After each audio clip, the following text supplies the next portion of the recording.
Gum ഗണപതയേ നമഃ.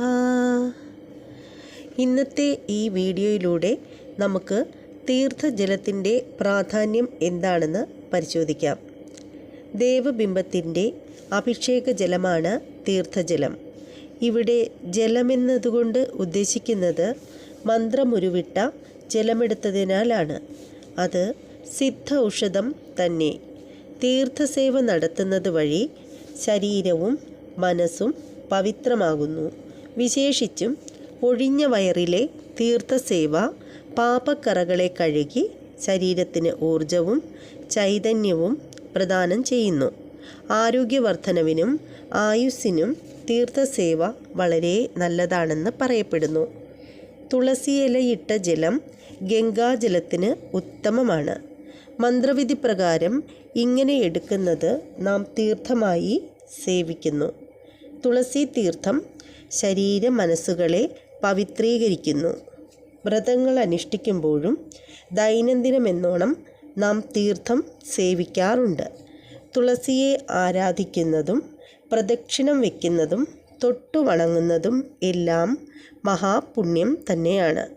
വീട്ടിന് മുന്നിൽ തുളസിത്തറ വയ്ക്കുന്നതും അതിന് ചോട്ടിൽ വിളക്ക് വച്ച് പ്രാർത്ഥിക്കുന്നതും വളരെ ഉത്തമമാണ്. അതുമാത്രമല്ല, ക്ഷേത്രത്തിൽ വച്ച് നമുക്ക് തീർത്ഥജലം തരുന്ന സമയത്ത് നമ്മൾ ചുണ്ടിൽ സ്പർശിക്കാതെ വേണം തീർത്ഥജലം കഴിക്കാനായിട്ടുള്ളത്. കൈവിരൽ ശംഖ് പോലെ തിരിച്ച് പിടിച്ച് വായ്ക്കുള്ളിൽ നേരിട്ടായിരിക്കണം തീർത്ഥജലം ഇറ്റിച്ചു കൊടുക്കേണ്ടത്. അങ്ങനെ ചെയ്യുമ്പോഴാണ് കൂടുതൽ ഫലം നമുക്ക് ലഭിക്കുന്നത്. അപ്പോൾ ഇന്നത്തെ ഈ വീഡിയോ നിങ്ങൾക്ക് വളരെയധികം ഉപകാരപ്പെടും എന്ന് ഞാൻ വിശ്വസിക്കുന്നു. വീഡിയോ ഇഷ്ടമാവുകയാണെങ്കിൽ തീർച്ചയായും നിങ്ങൾ നമ്മുടെ ചാനൽ സബ്സ്ക്രൈബ് ചെയ്ത് ബെല്ലൈക്കൺ കൂടി അനേബിൾ ചെയ്യേണ്ടതാണ്.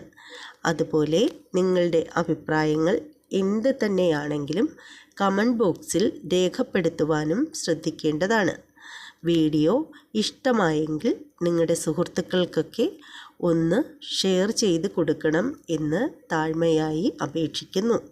അതുപോലെ തന്നെ നമ്മുടെ വീഡിയോ ഇഷ്ടമാവുകയാണെങ്കിൽ തീർച്ചയായും ലൈക്ക് ചെയ്യാൻ മറക്കരുത്. ഇനി ഇതുപോലെ നിങ്ങൾക്ക് ഉപകാരപ്പെടുന്ന നിങ്ങളുടെ സംശയങ്ങളൊക്കെ ദൂരീകരിക്കുന്ന ഒരു വീഡിയോയുമായിട്ട് വരാം. അതുവരെ നമ്മുടെ എല്ലാ സഹോദരങ്ങൾക്കും നന്ദി, നമസ്കാരം.